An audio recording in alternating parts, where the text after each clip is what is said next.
I'm Shahar Azani, and in the news, International Holocaust Remembrance Day this coming Monday, January 27, 2020. Next week, this coming Monday, on January 27, the United Nations in New York and in various places around the globe will commemorate the International Holocaust Remembrance Day. Today, we'd like to focus on how this commemoration came to be and take you behind the scenes with a most interesting guest. Our story begins not too long ago, on November 1st, 2005, when the United Nations General Assembly unanimously adopted a resolution, and get this, introduced by Israel, which designated January 27 of every year as the Holocaust Remembrance Day. The date was not chosen by accident. It is the anniversary of the liberation of one of the most notorious of all German atrocities during the Second World War, the Auschwitz-Birkenau concentration and extermination camp on January 27, 1945. In taking the resolution, the Assembly urged the nations of the world to observe the day in the hope that future generations will be spared such acts of genocide.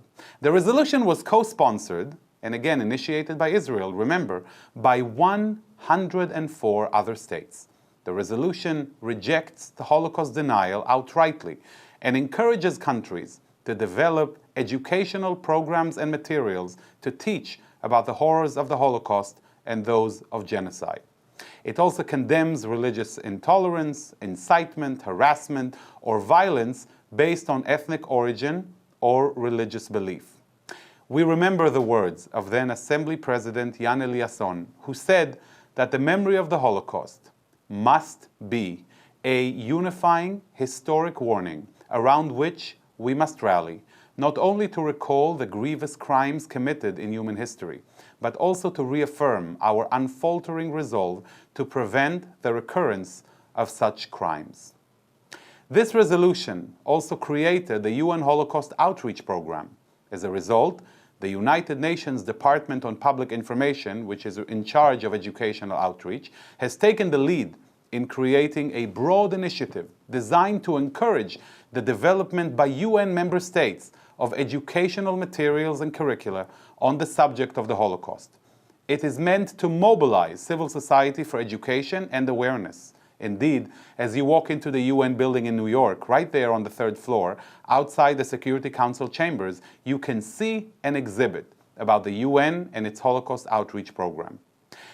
This program seeks to remind the world of the lessons to be learned from the Holocaust, to learn the lessons of history. Holocaust Remembrance is observed with ceremonies and activities at UN offices not only in New York, but all over the world.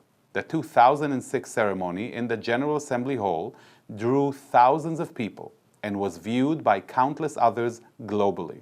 It was the first and inspired many more over the years which followed. As I mentioned before, the resolution rejects any denial of the Holocaust, either in full or in part, and commends those states which have actively engaged, and this is key, in the preservation of sites which served as Nazi death camps, concentration camps, forced labor camps, and prisons during the Holocaust. Never forget, the 2005 resolution was not the end.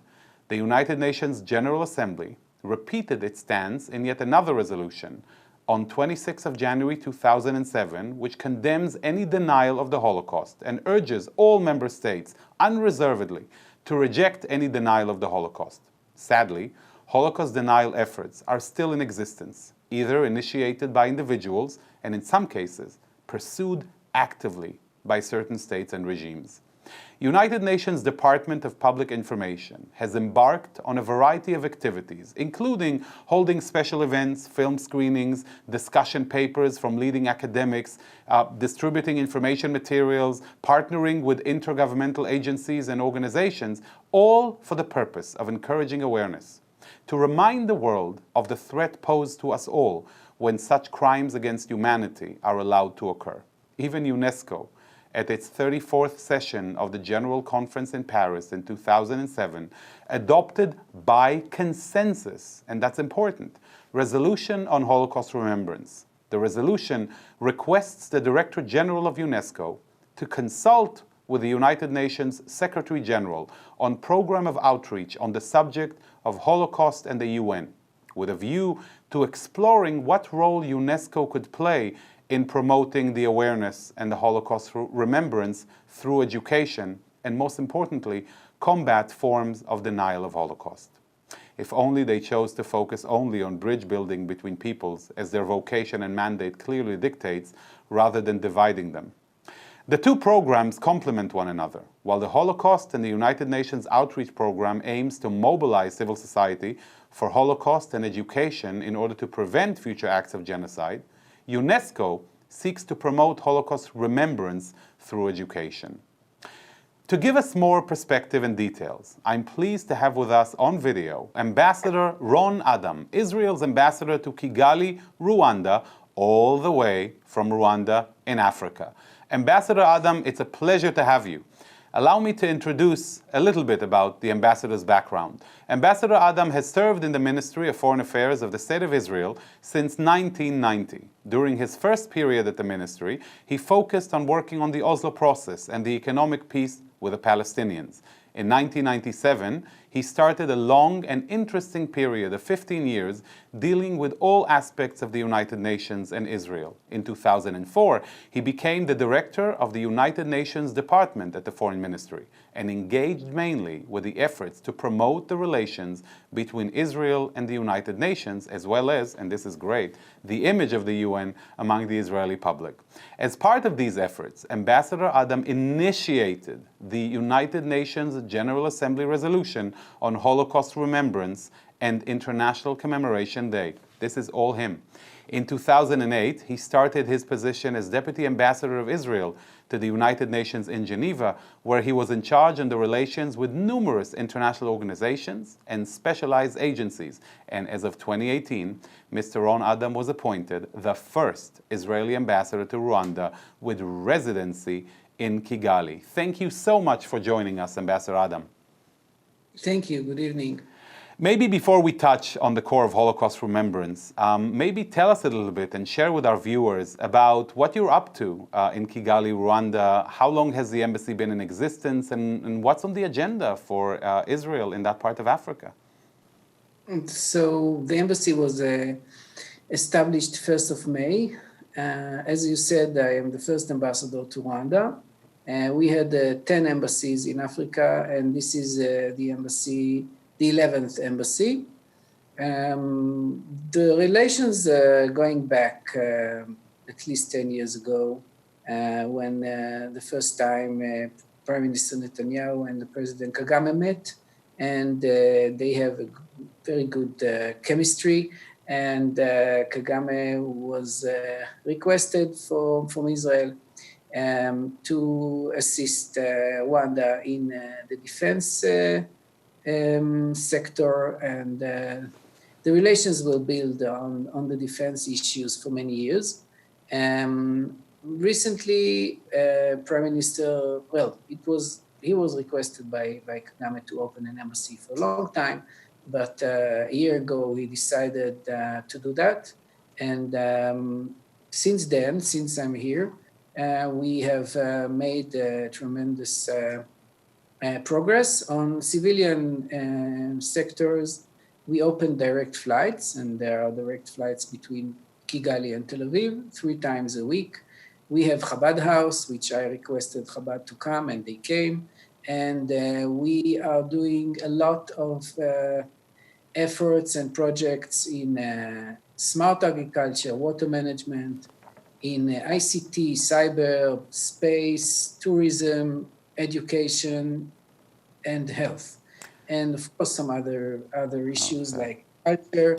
We had done the Israeli Film Festival here. We are bringing singers. So the relations are going to be tightened and deepened. I know that there are many people here in the US who are interested in visiting Kigali and visiting Rwanda. They remember the history of the country as it relates to the experience of the Jewish people and the state of Israel. And maybe to touch upon one point of public opinion, what can you tell me about Israel's perception in the public opinion in Rwanda? People are used to seeing the United States, the battle on campuses. What can you say about how is Israel perceived in Rwanda? It's unbelievable. I mean, Israel is so popular, and it's that I can't even describe to you how popular Israel is. I mean, as an ambassador, the doors are open everywhere. I mean, from the president down to every minister, the prime minister, all the top leaders, top officials, private sector, academia, everyone is so excited. Is so excited by my presence, and I am really embarrassed. Sometimes I feel that they think that Jesus Christ is coming to the room.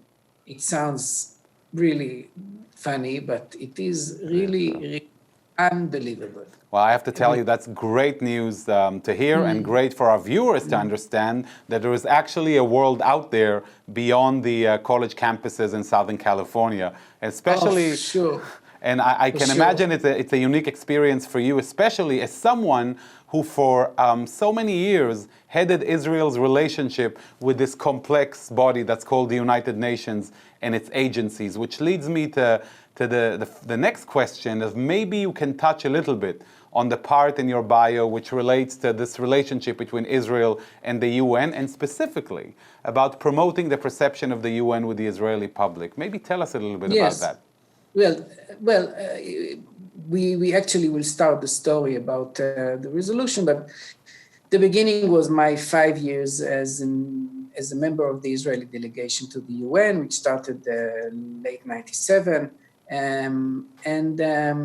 when I was there 5 years, I was a member of the budget committee of the General Assembly, which actually allowed me to learn so much about the UN, because when you know the budget, you know how things are done and how can you move things. So when I came back to Israel in 2002, after 2 years that I was in another department, I was a director of the training department, but then in 2004, the management of the ministry decided that I should do the UN because of my experience. And it's actually Ambassador Rompos was at the time the director general of the ministry, and he said to me, enough with training, enough with, I don't want to repeat what he said, but you go and do the UN. And since I took the post, I decided that in 2004 that I should do something else. I believed, and I remember the time that I spoke with Jewish organizations in New York. I spoke a lot when I was there. I remember Harriet Mandel and other people from the Jewish leaderships there, and I said we should promote the image of the UN in Israel, because if Israel will see differently the UN, I believe that the UN will see differently Israel. I believe that it is really a win-win when it's done from both sides. So I decided to do a lot in order to promote the UN image in Israel. And one of the things I did many things. First, maybe one of the things that I decided that I have to be elected as a chairman of a UN committee. So at the end, after a lot of stages and a long process, I was actually voted, and I was elected to be the first. I was the first chairman, the Israeli chairman in the UN system, and I presented the WEOG group, the Western Europe and the others group, and I was then a few months later I got a resolution. I don't know if you know, Shahar. I got a resolution that was adopted by the UN, by the U.S. Congress number 111, and the U.S. Congress has a resolution which recognized the fact that I was the first Israeli to head a UN committee, and they congratulated me with my name on a U.S. Congress resolution signed by 24 congressmen, which was amazing. I had no idea about that, and of course it has publicity. What was important for me is to show the Israeli public. Here you see an Israeli gets to be a chairman in the UN, and I was a chairman for 1 month. And the committee was the Committee on Program and Coordination, the committee which approved the program of work of the UN Secretariat. And it was an amazing job for 1 month. So from here, we can jump to the resolution if you want. But maybe before. This is incredible, Ambassador Adam. I want our viewers to listen to what you're saying, the optimism, the ability to make a difference, the understanding that through professional diplomacy and the understanding of the machinations of the United Nations, the functions of the different committees, getting down to the nitty-gritty of the budget, gave you the keys to actually represent Israel in a incredibly effective way that was even recognized by U.S. Congress. So rarely do the pro-Israel audiences or the Jewish community or the organized Jewish community views Israel's relationship with the UN with such positivity. So allow me to just pause for a minute and commend you on this. That is very important also for our younger viewers and for everyone to hear that there is hope and things can be done through such work. But you are correct. I would really love to jump into the resolution, but this background helps us understand why you, Ambassador Adam, were specifically qualified to take this to the next level. As the diplomat behind it, maybe tell us a little bit about how you made this happen, and when did it come to your mind that it even needs to happen? What made you think about this? So the story doesn't start, as you say, on November 1st, 2005. When the resolution was adopted. The behind-the-scenes story started before 27th of January 2005, actually a few weeks before. So I got the job in August 2004, and I came back from the UN knowing one thing that I must change in the UN. And the one thing that I must change is the overwhelming presence of the Palestinian agenda in the UN. So I didn't have in mind to get rid of this agenda or to get rid of what the Palestinians are doing in the UN, but I thought it's about time to bring the Jewish agenda, the Israeli agenda, as part of the agenda of the UN, part of the items, the agenda items of the UN. So knowing very well, the tourist attractions of the UN building, one of them was until 2005, the only exhibition about the Middle East was the Palestinian refugees, and a big exhibition about UNRWA and the suffering of the... Still there. Of the refugees. So I didn't mean to close it or change it, but I thought it's about time to bring a permanent exhibition about the Holocaust, because there are two narratives of the story. This is for sure two narratives. So I said to myself, how do I do that? And I will tell you, in order to do that, you have to have you have to establish, like the Palestinians did in 1975, the Palestinians established 3 divisions in the UN, specifically dealing with the Palestinian issue, and is still there. I mean, these 3 divisions are still there. So I decided we have to establish a division which will deal with the Holocaust in the UN in order for what? It was not initially the idea of having an International Remembrance Day. No, my idea initially was to have a permanent exhibition about the Holocaust in the tours of the UN. And so how do I do it? I need to establish a division, to establish a program. What do I need to do in order to establish a program? I need a resolution. So first thing first, we decided to have on the 27th of January a special session of the General Assembly. And just to frame the first part of your statement to our viewers, you chose to, instead of being reactive at the UN and keep on responding to the negativity and the anti-Israel resolutions, you chose to be proactive and actually establish something to showcase Israel and one of its pillars and foundations of existence. I'm with you. Exactly. Okay. So we did a special session. In order to do a special session, it's not easy at all. You have to put on the agenda of the UN an item, an agenda item. So we investigated how we do an agenda item. We need the committee, which is called the General Committee. It's a big, big, long process. General Committee has to vote to include an agenda item called Holocaust in the UN in the agenda.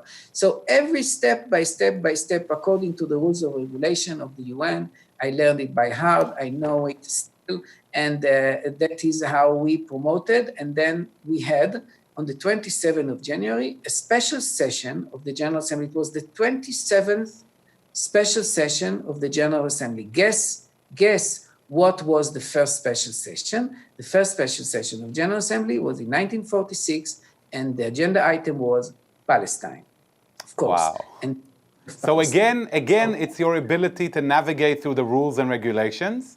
But let me stop you there and ask you, you're saying we initiated, we led, but we're used to a reality where the General Assembly has an automatic anti-Israel majority. And this special session is proposed by Israel. How do they react to the fact that Israel is the initiator of this? I mean, didn't you get any pushback? Of course, it was very difficult. There was objection. Well, of course, the Secretary General at the end, he was okay with that, but he was not so happy, you know. And I get to him in a minute. The Arab group was opposing. Then we had to overcome them. Then we had South Africa. So we pushed it through the Americans, through the Europeans.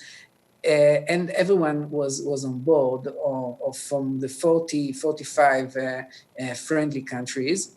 And we succeeded to pass the General Committee, which is the committee which decides on the agenda. And we succeeded in a resolution of the General Committee to include this agenda item. Then we went to the procedure. What the procedure says, it says that at least half of the countries of the UN, the member states have to send a letter to the Secretary General in order to propose this special session, which will be named Holocaust in the UN. So more than half of the member states sent a letter, and then there was no other way but to the Secretary General to establish this special session. This is the rules. These are the rules. If you have objection of 30 or 40, it doesn't matter. I mean, you have more than half, and then you have to have the special session. So we had the special session, and coming back to the Secretary General, he said, yes, but no resolution. I want to say, okay, let's do a special session, but no resolution. So no resolution was adopted at this special session on 27th of January in 2005. But then I said, no, there was an exhibition by Yad Vashem, but it was only 3 weeks, and that's it. No, so I didn't achieve what I really wanted, which was a permanent exhibition. So I decided no, and our legal department also was opposing because we promised the Secretary General not to have a resolution. But after a few weeks from January 2005, I decided no, I'm not letting it go.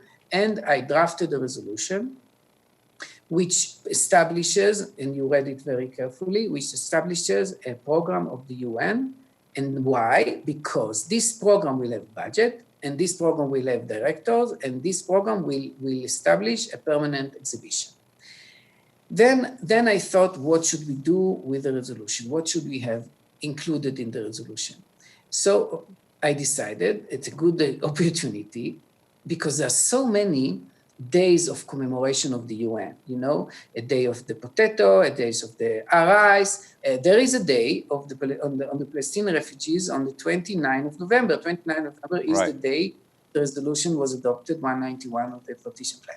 And so many days, I said, yes, so this is an opportunity, let's do a Holocaust Day. And of course, when will it be? It will be when Auschwitz was liberated, and the Germans were part of the EU, and of course they proposed the day because they already commemorated. But it actually was a professor, some professors that I consulted with, and they proposed, yes, it should be 27. If there is an International Remembrance Day, it should be the 27. Now, Yad Vashem was not happy. Yad Vashem didn't want another day because there was a day of Holocaust. And so I went to Yad Vashem. I discussed it with many people, and after all, they understood they don't have any way out of that. There is a day, every year, according to the Jewish calendar, which is the day of the beginning of the revolt, the Ghetto Warsaw, which is somewhere in Nisan. Right. And Kav Zayin B'Nisan. So we proposed this resolution. Now we are going through a very long process. You said 100 member states were supported it before. But at the end, in fact, in the General Assembly, we had, before the vote, 140 countries who committed to vote in favor. 140. 140. Right. And then the Jan Eliasson, who you mentioned, actually did a very nice move. He just read the resolution. He said, any objection, he looks right and left, he gaveled, and that's it. So that was the unanimity of the resolution. No one had the time to object, even not Iran, who was in the room. We were very happy that it was passed by consensus because only 140 committed to vote in favor. So why did I do it? First of all, I did it because I wanted to show the Israeli public that the UN cares. I wanted that the survivors, and my mother is a survivor, she died 2 years ago. Fortunately, she was in Bergen-Belsen. She was a survivor of the Holocaust. She survived Bergen-Belsen. I'm sorry to hear. My condolences. The Holocaust survivor. So I had to give them something that the world care about them, care about the survivors. So this was another reason for me to do it. And it's a project of life. This is some innovation in diplomacy, and that's the thing. I'm so proud. I'm so proud because I had no idea that so many countries will commemorate the day. I mean, today, more than 120 countries, not the UN, which you mentioned, the New York and every center of the UN.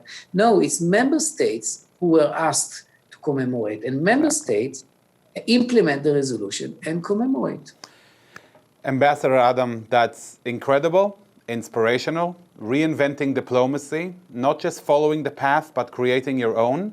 And I strongly believe that this message goes far beyond the history because it also shows everyone that things can be done if you have the determination and the machination of the rules and regulations, not only the diplomacy without at the UN, but diplomacy within at Yad Vashem and beyond. Thank you so much for joining us on JBS, Ambassador Adam. It was a fascinating and I think one of the most important conversations we can have today. Keep up the great work, and I'm looking forward to visiting you in Kigali, Rwanda. Yes, I'm looking forward to. Thank you so much. Good night. And there you have it, ladies and gentlemen. It's important to remember that it's not enough to have leaders taking pictures together on world stage. True motions requires a system which mobilizes it, the humming beehive of diplomacy and diplomats, that which is all too often hidden from the eye. Yet nothing could exist and definitely last without it, and Ambassador Adam is a live example. As for Holocaust remembrance, it's unfortunately a timely topic, as we see the re-emergence of anti-Semitism and hatred in our midst, and we know, once more, that it's up to us to stand up to it. It's neither the victim nor the perpetrator who determine the course of history. It is us, the bystanders, who are able to put a stop to evil, whether it's during the Second World War or on the subway here in New York. Bowing our heads before evil is the source of evil itself, and it kills. Let us remember the famous words of the late Elie Wiesel, Holocaust survivor, writer, Nobel laureate and activist, who said, "The opposite of love is not hate, it's indifference." I would like to thank our director, Sloan Copeland, JBS's managing director, Dara Golub, technical manager, Michael Paley, transmission manager, John McDevitt, and the producer of In the News, Carol Lilienthal. For JBS, I'm Shahar Azani. Until next time, see you soon, and lehitraot.